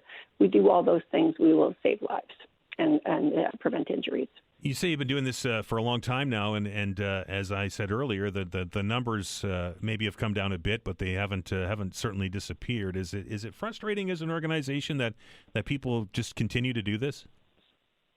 It can be frustrating. I mean, we do know the stats. We've seen, there was a tipping point, in the 80s, and we did see a decrease of almost 58% between 1996 and 2021 for impaired driving road crash deaths.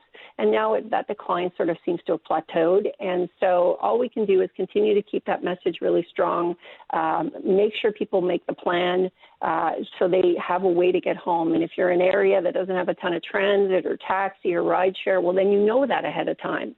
So make the plan, how you're going to get home safe, whether that is, calling a sober relative to pick you up or you're staying the night.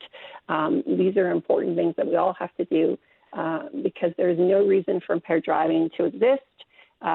We just have to make the right choice and decision and make sure, we treat it as the criminal decision it is. And those consequences, they're just life altering. So we just want to prevent people from experiencing that trauma of deaths and injuries as a result of impaired driving. We're getting into the holiday season, of course. Here, Remembrance Day next week, and then it'll be all engines go towards Christmas and office parties and family gatherings and gatherings of friends and of course some people would like to enjoy a libation or two, but this is really an important season to be aware about the dangers of drunk driving or impaired driving. Agreed. We just celebrated our 38th anniversary of Project Red Ribbon, which is designed to get people to think about making the right choice during the holiday season when people are getting together more often, and let's keep our holidays safe. So we encourage people to get a red ribbon, car decal, to spread the message that it's never okay to drive impaired. And then it's also a tribute to those who've been lost and injured as a result of impaired driving. So we encourage people to get the ribbon off of our website at mad.ca or get a decal and put that on your car. Again, you can get that from mad.ca. And we encourage everybody to do the right thing. Again, it's completely 100% preventable. And we hope people make the right decision so that the holidays are fun and there's no tragedies involved. Dawn, I appreciate your time. Thank you so much for the time. We appreciate it. That is Dawn Regan from MAD Canada. It is again, I'll echo what she has to say about it. It's a 100% avoidable tragedy. You don't have to drive drunk. You don't have to drive under the influence of drugs. It's a decision. Nobody's forcing you to do it. And yet it happens all the time. It's frustrating, I would imagine, from a law enforcement perspective. It's frustrating from an organization like Mad Canada's perspective.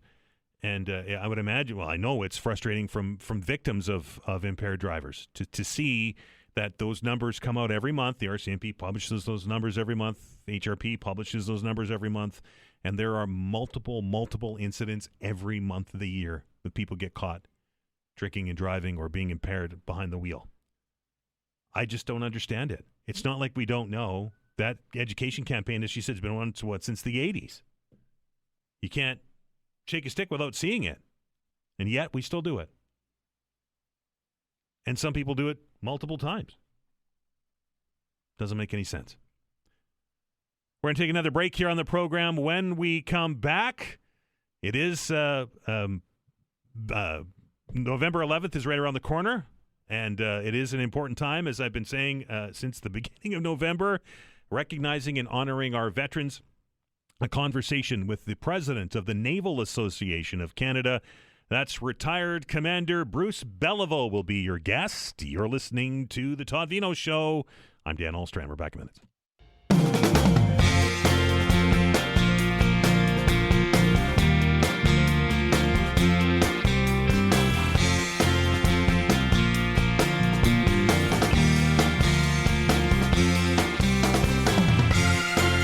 Welcome back.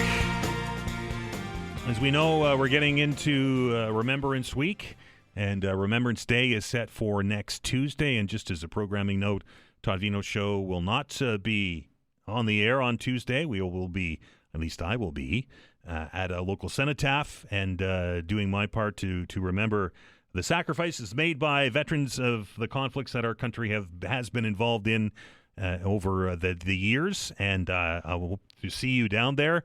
Not sure which one I'm going to yet. But I will be down there, and I hope to see many of you down there during those events. With each passing year, this release says, since the end of the Second World War and the signing of the Korean Armistice in 1953, recognition of surviving veterans of those conflicts takes on greater significance, says Commodore, retired, Bruce Belliveau, the president of the Nova Scotia branch of the Naval Association of Canada. He's urging residents to take time to recognize and thank the veterans of those wars, follow-on conflicts, and Cold War era during the remembrance events leading up to Remembrance Day, which, of course, is on Tuesday. Pleased to welcome to the program the aforementioned Commodore, retired Bruce Belliveau, the president of the Nova Scotia Naval Association of Canada. Welcome to the show, sir. Yeah, thanks very much, Dan. It's a pleasure to be here. It's something we talked about here on the open hour, and I've talked about in the hallways of the radio station here, is that we're losing a connection to the veterans, particularly of the Second World War. If there are very few left, there are none left from the First World War, and Korean veterans are getting up in age, and it's I don't know if it's impacting attendance or what, but it's certainly as each year goes on, our connection to those conflicts gets lesser and lesser because we don't have any direct involvement in it. That's true. The connection becomes weaker over the years as the veterans from those conflicts pass on. But as you know, we create new veterans every day. Every day. And we have modern conflicts within our lifetime that have generated similar sacrifices, and they deserve to be recognized and honored as well. So, it doesn't just have to be about the First World War, the Second World War, or the Korean War. We have Afghanistan, we have the former Yugoslavia, Somalia, all kinds of different and peacekeeping operations that those soldiers, sailors, airmen, and women also deserve to be remembered and recognized for their sacrifice and their families' sacrifices over those many years of being deployed into areas of conflict and uncertainty, and some, of course, making the ultimate sacrifice, others coming back with serious injuries, life-changing injuries, whether physical or mental, and the Canadian public needs to recognize that. It's something, and well said. I couldn't have said any better than you said it, sir. It's something that I thought got lost there for a while because of the things I was telling you. Always, when you think of a veteran, you think of somebody that was around in the 40s and 50s, and you don't think of the veteran that could be as young as 30 years or 31 years old. Indeed, and what they're seeing today, thankfully, the supports that we have today are better than for the veterans from the First World War or the Second World War or the Korean War. But on the other hand, there is always more that we can do to support veterans. And when you look at the number of organizations out there that are dealing with veterans who are homeless, veterans who are struggling with mental health, it says a statement should make a statement to the general public that there really is more that we all collectively can do to help. And Remembrance Day is just one day of the year, but I think for folks like us who have worn the Queen, now King's uniform, every day is Remembrance Day. Yes, sir. I think about them each and every day. Coming up on Tuesday, the Nova Scotia branch of the Naval Association, I would imagine you'll be out in full force at the large number of cenotaphs that we have around here. Absolutely. And I mean, there are cenotaphs in virtually every community across the province. And some communities put in such effort to build a memorial that recognizes not just the folks from their communities who volunteered and sacrificed, but to recognize different things. And I've been around the province and I've been to several sites, and I have to say one of the best memorial sites that I have visited in our province is in Bass River, and they have a memorial for the First World War, the Second World War, the Korean War, Afghanistan. They have a memorial for war animals, so when they used horses and donkeys and stuff like that. And then they have another incredibly poignant memorial, and it is just a granite stone with a crack in it. And that's to pay honor to all those who have come back broken, whether physically or mentally. And I tell you, it's emotional to go there and see that, and the work that community has put into it. It's incredible. I go to the Halifax Memorial, or the Sailors Memorial, as it's more commonly known, at Point Pleasant Park. Yep. Which has thousands of names on it of sailors and merchant seamen who paid the ultimate price over the conflicts of the last century. And it's an incredible monument, and it's very moving to be there, to be part of it, and to remember the sacrifice of those who did it so that we could live the lifestyle we live today, to defend the values and freedoms of Canada, for what Canada stands for. And I love Nova Scotia. I'm from there. I'm proud of our province for having the Remembrance Day Act. In some provinces, Remembrance Day is just another day. Yeah. And in Nova Scotia, it's not. And it's not a holiday. It's a day of remembrance. It is. And I hope to see y'all out at a cenotaph across Nova Scotia.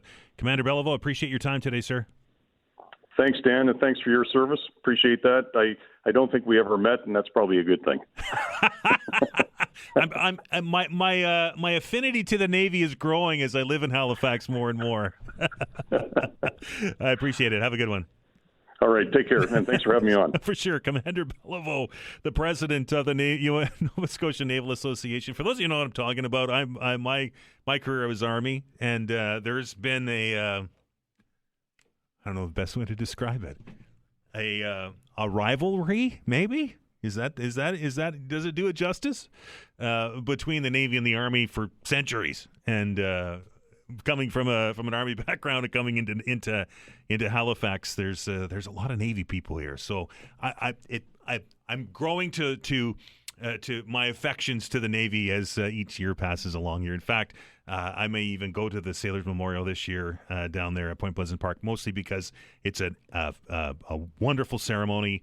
And as Commander Belliveau said, it's just a stunning monument. I've been to it outside of the service, but I've not been to a service there, so maybe I will go there this time around.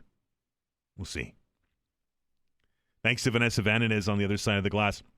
I did put a call out during the open hour to a number of you, and the emails are coming in, and I appreciate it. Still looking for, you're sending me a lot of, I'm getting a couple of AI-generated responses to my question about this immigration program where you get a 30% a subsidy for people, immigrants, that businesses can apply. I'm looking, and I appreciate it. I appreciate all of the feedback. It's not the temporary foreign workers program. It's the program for immigrants, and I'm looking for documentation on how somebody like a business would apply. The government lives on paper, and there has to be an application process out there. I'm unable to find it. So if you're able to come up with something, can you just shoot us an email and let us know? Might be something you want to talk about here on the program when we open up the telephone lines for the Friday Free-for-All tomorrow. I said it already once, but I'm going to say it again. Thanks to Vanessa Vandenez on the other side of the glass. She is a rock star, I'll tell you that, keeping the show up and running and moving forward, as they say. It's not an easy task most days, I can tell you that. Thank you to all of our guests for joining us here on the show and imparting us with their knowledge. I learn something every day. Every single day here I learn something, and that's pretty cool. Thanks to all of you that dial the numbers and join the open hours. It makes my day when you do it.